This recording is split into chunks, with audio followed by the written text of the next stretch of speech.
A few days ago, a friend of mine asked me what car I was driving this week, and I said the Honda CR-V. And he said, oh, that's the big one. And I thought, well, I guess it's big as Honda SUVs go. It is the largest in the range, but the C in CR-V does stand for compact. But is it really that small? Let's find out. Just like its smaller sibling, the HR-V, the CR-V has a trick up its sleeve where it has a surprisingly huge amount of room on the inside. The CR-V shares a platform with the Civic, and visually it also shares bits and pieces with the HR-V. It's good looking, but not exactly striking design. There are no less than 7 variants of the Honda CR-V, and this is the second from the top, the VTI-L all-wheel drive. It misses out on the LED headlights and fog lights of the range-topping VTI-LX, but it does have some good-looking LEDs at the rear. All CR-Vs, bar the entry-level model, have the same 1.5-litre 4-cylinder turbocharged engine that you find in the Honda Civic.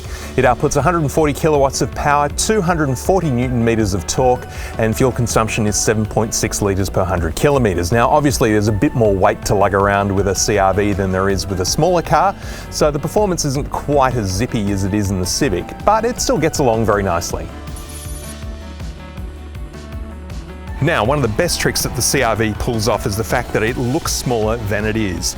Underneath the powered tailgate, for example, is a large boot. It's 522 litres, which is already pretty bloody big. But lower the rear seats and you get a humongous 1,717 litres of room floor to ceiling. That's enormous. The interior looks great. It certainly feels a lot more contemporary and up to the minute than the smaller HR-V, which really needs an update. This one feels a little bit more like the Civic. There's a nice mix of materials. We've got some soft plastics up here on top of the dash with a little bit of fake stitching, but I actually don't mind that. I think it looks good. Some harder plastics down here, but everything is really solid, really well built. It feels like a German car almost, and it looks great. But if there's one thing that does let this interior down a bit, it's the center console screen. It's the same small, low-resolution 7-inch unit that we've seen in some other Civics lately with a bit of an awkward menu system, and it really needs to be updated. Where Hyundai have been installing bigger and wider and sharper and clearer screens with better software in every generation of their cars recently, Honda have yet to do the same, and it's quite maddening too because there is actually room for a bigger screen here. It's just these big, thick black bezels that surround it that stop them from doing it. So unfortunately, that's not yet fixed in the CR-V.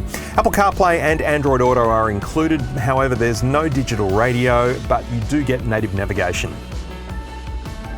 The climate controls are pretty much the same as the Civic. You can operate them through the buttons here or through the center console screen.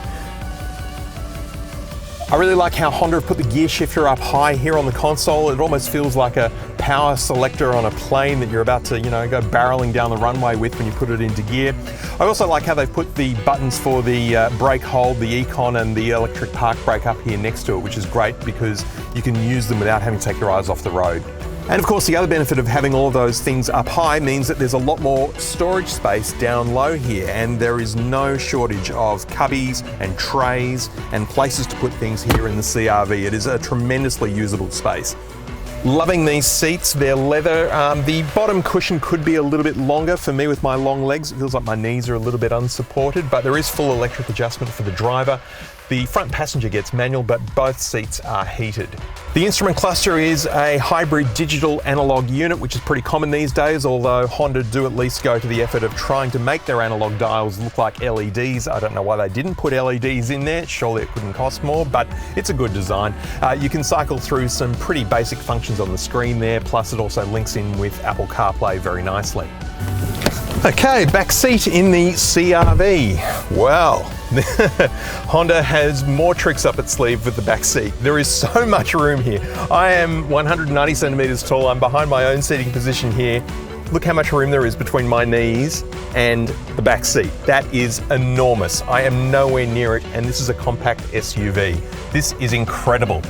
Heaps of headroom. These seats are leather. They're very comfortable. We've got a nice armrest here. This is really good. This is actually, I'm not joking, one of the best SUVs I've been in the back of that I can remember. It's insane. Room here for 3 people quite easily. We've got a USB charger in the back here, 2 USB chargers in the back here, plus some rear air vents for the rear seat passengers. I'm in love with the rear of this car.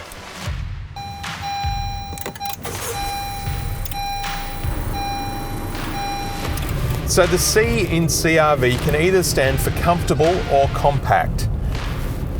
It's interchangeable, but this car is actually both.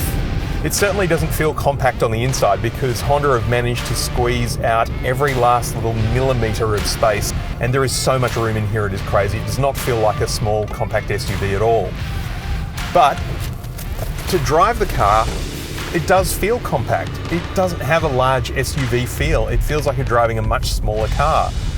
So it's this weird thing where this car can be both. It's both compact and large whilst also being comfortable. I really like it. Visibility out of the CR-V is great. Sitting up nice and high both in the cabin and physically up high because it's an SUV after all. Really good vision out the front, great vision out the rear, and also in the blind spots too, which is good because there is no blind spot monitoring in this car. You do get the blind spot camera in the left-hand rear vision mirror there, which comes on and displays the image on the center console screen when you turn the left indicator on. The unfortunate thing is that the screen is so low resolution and the contrast seems to be just turned up way too high because the blacks look really black and muddy, and it can be a little bit hard to see the image sometimes, especially if you've got sunglasses on. So that's just something to keep in mind. The same goes for the reversing camera as well. The overall refinement, the build quality and the quietness of the cabin really does make this feel like quite a premium car, especially with the leather seats and the nice interior finish. It feels a lot more expensive than it is. Sitting up high though, on some of these bends you do feel a little bit of body roll, certainly a bit more than I did in the HR-V, which was obviously a little bit smaller and a little bit lower to the ground. So you probably do just want to take the corners a little more slowly, but a big difference between this car and the HR-V is just the power. The HR-V, I think, is underpowered and it can struggle up hills, whereas the 1.5 litre turbocharged engine in the CR-V does not have that issue. It gets up hills really easily. Like I think just about every Honda, there are no drive modes in this car. There's just economy and normal. And when you have economy switched on, the only time that you really notice the difference is when you're putting your foot down quite hard or you're going uphill, and then it can sort of struggle and sound a little bit breathless, and you certainly feel the lack of acceleration. But beyond that, the economy mode is fairly gentle in this car. With cars like the CR-V, it's easy to see why we don't drive station wagons anymore, because you just get so much usable space in a car like this, especially if you've got a family. You could go on a long road trip, you can do the shopping, you can take the kids to sport and to school, and you know, they're not going to be all over each other in the back seat because there's just so much room, and the 2 USB ports and the air conditioning in the back. You know, it's the versatility of these cars that just beats a station wagon hands down.